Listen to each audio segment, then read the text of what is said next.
আসসালামু আলাইকুম। কেমন আছেন সবাই? আশা করি আপনারা সবাই পরিবার-পরিজন নিয়ে ভালো আছেন, সুস্থ আছেন, নিরাপদে আছেন। আমিও আলহামদুলিল্লাহ আমার পরিবারের সবাইকে নিয়ে ভালো আছি। নতুন দিনে নতুন আরেকটি ভিডিও নিয়ে চলে আসলাম আপনাদের মাঝে। আশা করি আজকের ভিডিওটি আপনাদের কাছে ভালো লাগবে। গত ভিডিওতে আপনাদের তো জানিয়েছি আমি ঢাকা গিয়েছি বেড়ানোর জন্য আমার ফুপুর বাসায়।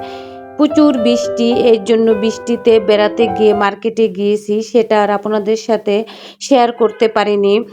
অ্যাকচুয়ালি বেড়াতে যাওয়ার উদ্দেশ্য হচ্ছে যে আমি আমার বাসার জন্য কিছু মার্কেট করব। আমরা মফস্বল শহরে থাকি, এখানে দেখা যায় চাইলেও ইউনিক কিছু পাওয়া যায় না। এর জন্য আমি বরাবর মতোই আমার ফুপুর বাসায় গিয়ে মার্কেট করে থাকি। আমার মার্কেট করতে ভালো লাগে পুরান ঢাকায় চকবাজারে আর নিউ মার্কেটে, গাউসিয়া, এখান থেকে আমি বেশিরভাগ সময় মার্কেট করে থাকি। তারপরে মার্কেট করার পরে গতকালকে আমার ফুপুর বাসা থেকে আমার বাসায় চলে এসেছি। বৃষ্টি হচ্ছিল, তার ভিতরেও চলে আসতে বাধ্য হলাম, কেননা বেশ কয়েকদিন হয়েছে ফুপুর বাসায় বেড়াতে গিয়েছিলাম। ৫-৬ দিন বেড়ানোর পরে তারপরে এই যে নিজের বাসায় ফিরে আসলাম। আস্তে আস্তে আমাদের দুপুর হয়ে গিয়েছে। পথে আসার সময় রেস্টুরেন্ট থেকে দুপুরে খাবারটা নিয়ে এসেছি। এখন ডাইনিং টেবিলে সার্ভ করে দিচ্ছি, আপনাদের ভাইয়া আর আমি খেয়ে নিব। আর ছোট ছেলেটাকে এখান থেকে আমি খাইয়ে দিব। তারপরে পুরো বাসাটা এসে দেখি স্যাঁতস্যাঁতে অবস্থা, সব বাসা পরিষ্কার করে নিব। বেড়াতে শুধু আমি একা যাইনি, আপনাদের ভাইয়াকেও কিন্তু আমি এবার সাথে নিয়ে গিয়েছিলাম।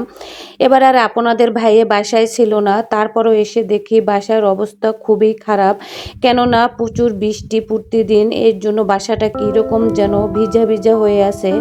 এর জন্য এসেই এখন খাবারটা খেয়ে তারপরে লেগে যাব কাজে। পুরো বাসাটা দেখা যায় মুছে পরিষ্কার করে তারপরে নতুন বেডশিট বিছিয়ে নিব। তারপরে আবার রাত্রের রান্নাবাড়ির আয়োজন করব।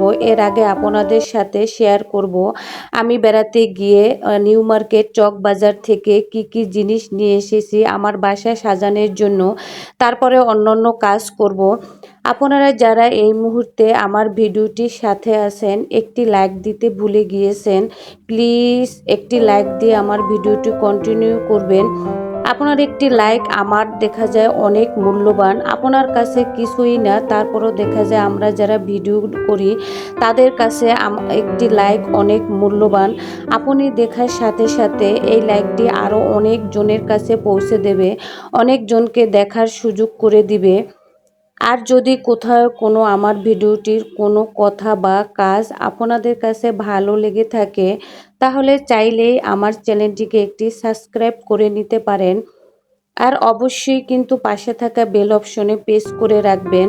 আমি যখনই কোনো ভিডিও আপলোড করব আপনাদের কাছে নোটিফিকেশন আকারে পৌঁছে যাবে। আপনি সময় সুযোগ করে আমার ভিডিওটি দেখে নিতে পারবেন। আর যারা অলরেডি এই কাজটি করে নিয়েছেন তাদেরকে জানাই অসংখ্য অসংখ্য অসংখ্য ধন্যবাদ। তারপরে খাবার দাবার শেষ করে চলে আসলাম, কিছু থালাবাটি হয়েছে সেগুলো ধোয়ার জন্য। তারপরে কিচেন রুমটাও একটু পরিষ্কার করে নিব। পরিষ্কার করে ঢাকা গিয়েছিলাম, তারপরে এসে দেখি কীরকম যেন নোংরা হয়ে আছে। থালাবাটিগুলো ধোয়ার পরে তারপরে কিচেন রুমটা একটু পরিষ্কার করে নিব। তারপরে আপনাদের সাথে শেয়ার করব আমি কি কি জিনিস কিনে নিয়ে এসেছি। আর আপনারা কিন্তু অবশ্যই আমাকে কমেন্টে জানাবেন আমার ঘর সাজানোর যে জিনিসগুলো নিয়ে এসেছি সেগুলো কীরকম হয়েছে আর কীরকমভাবে সাজাতে পারি। তারপরে এই যে সেই চলে আসলাম আপনাদের সাথে একটু শেয়ার করার জন্য। আমি যে এই যে চক বাজার থেকে এই সমস্ত জিনিসগুলো নিয়ে এসেছি, এগুলো কিন্তু আর্টিফিশিয়াল ফুল, এগুলো বিসমিল্লা টাওয়ার থেকে নিয়ে এসেছি, পুরনো ঢাকার চক বাজার বিসমিল্লা টাওয়ার থেকে। এই যে দেখেন, ঢাকা থেকে নারায়ণগঞ্জ আসতে আসতে আমি খুবই পছন্দ করে এই থানকুনি পাতার গাছটা নিয়ে এসেছি।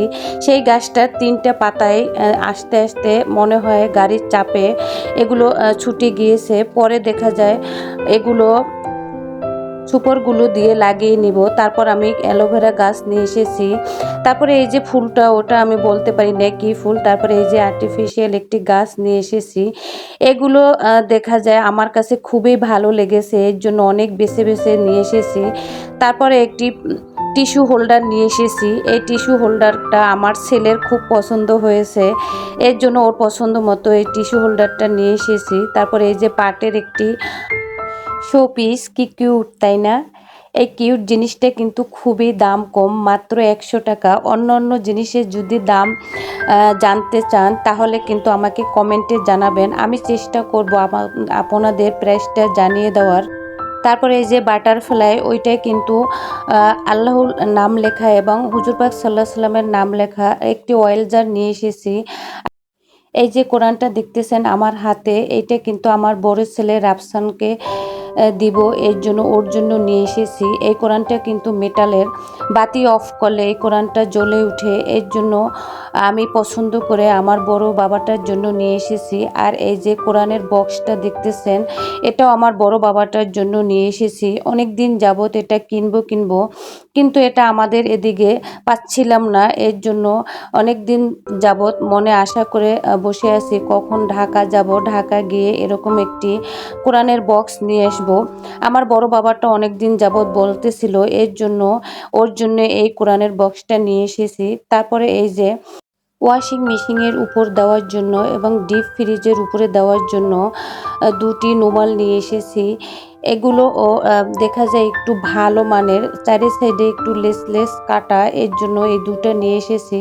আর আমার কীরকম যেন ওয়ারড্রোবের উপরে, তারপর ডাইনিং টেবিলের উপরে এগুলো দেখা যায় আমার কাছে সাদা খুবই পছন্দ, এর জন্য সাদা নিয়ে এসেছি। তারপরে এই যে ফ্রিজের উপরে একটি কভার নিয়ে এসেছি। ফ্রিজের কভারটা এখানে দেখা যায় ডাবলটা পাওয়া যায় না, আর অনলাইনে অর্ডার দিলে সেগুলো আমার কাছে ভালো লাগে না, এর জন্য আমি চকবাজার থেকে এই যে ফ্রিজের কভারটা নিয়ে এসেছি। আর এইটা এই যে সিলিকনের আইস হোল্ডারটা নিয়ে এসেছি। ওয়াশিং মেশিনের ডাবল কভারটার দাম নিয়েছে 120 টাকা এবং আইস হোল্ডারটার দাম নিয়েছে 100 টাকা। তারপরে এই যে সোফার উপর যে রুমালটা ব্যবহার করে, এই রুমালগুলো নিয়ে এসেছি। বাসা থেকে ভেবে গিয়েছিলাম মখমলেরটা আনবো, তারপরে মার্কেটে গিয়ে আর মখমলেরটা নেইনি। এগুলো নতুন এসেছে নাকি, এগুলো ইন্ডিয়ান, এর জন্য এগুলো দেখে আমার কাছে ভালো লেগেছে, এর জন্য এগুলো নিয়ে এসেছি। এগুলো পার পিস নিয়েছে 400 টাকা করে। আর এগুলো ধুলো দেখা যায় ময়লাটা থাকবে না, এগুলো ধুলে দেখা যায় খুব সহজেই ময়লাটা উঠে যায়। আর মখমলেরটা ধুলে দেখা যায় সহজে ময়লাটা উঠতে চায় না আর খুব ময়লা টানে, এর জন্য ওইগুলো নিয়ে আসিনি। তারপরে এই যে নিউ মার্কেট থেকে রাফ ইউজ করার জন্য এই জুতোটা নিয়ে এসেছি। নিউ মার্কেটের সামনে যে জুতার দোকানগুলো আছে ওইগুলো থেকে এই জুতাটা নিয়ে এসেছি। তারপরে কুশন কভার নিয়ে এসেছি। এই কুশন কভারের কাপড়গুলো কিন্তু খুবই ভালো মানের। আর আমার তো বরাবরই খুবই হালকা কালার পছন্দ, আমি দেখা যায় আমার বাসায় প্রত্যেকটা জিনিসে হালকা কালার, সাদা কালার বেশি ইউজ করি। এই সমস্ত হালকা কালার এবং সাদা কালার আমার কাছে খুবই ভালো লাগে ব্যবহার করতে। তারপরে এখন আমি অফ ক্যামেরায় আপনাদের সাথে আমার সোফার রুমালটা বিছিয়ে এবং কুশন কভারটা ঢুকিয়ে তারপর আপনাদের সাথে এই যে শেয়ার করতেছি। এখন আমার সোফার লুকটা কেমন দেখাচ্ছে আপনারা কিন্তু কমেন্টে জানাবেন। আমার কাছে তো খুবই ভালো লাগতেছে, আপনাদের কাছে কেমন দেখাচ্ছে একটু জানাবেন। আমি জানি সবার পছন্দ একরকম না, এক একজনের পছন্দ এক এক রকম, এর জন্য আমার পছন্দের সাথে আপনাদের মিল নাও হতে পারে। আমার কাছে ভালো লেগেছে, আপনাদের কাছে ভালো নাও লাগতে পারে। ভালো লাগুক আর খারাপ লাগুক তারপরে একটু কমেন্টে জানাবেন, আপনাদের কমেন্ট পড়তে খুবই ভালো লাগে। আজকে এই পর্যন্তই, আপনারা সবাই ভালো থাকবেন, সুস্থ থাকবেন, সবাই আমার পরিবারের পাশে থাকবেন আর আমার জন্য দোয়া করবেন। আবার নতুন কোনো ভিডিও নিয়ে চলে আসব আপনাদের মাঝে। এ পর্যন্ত সবার জন্য শুভকামনা রইল। আজকে এই পর্যন্তই, আল্লাহ হাফিজ।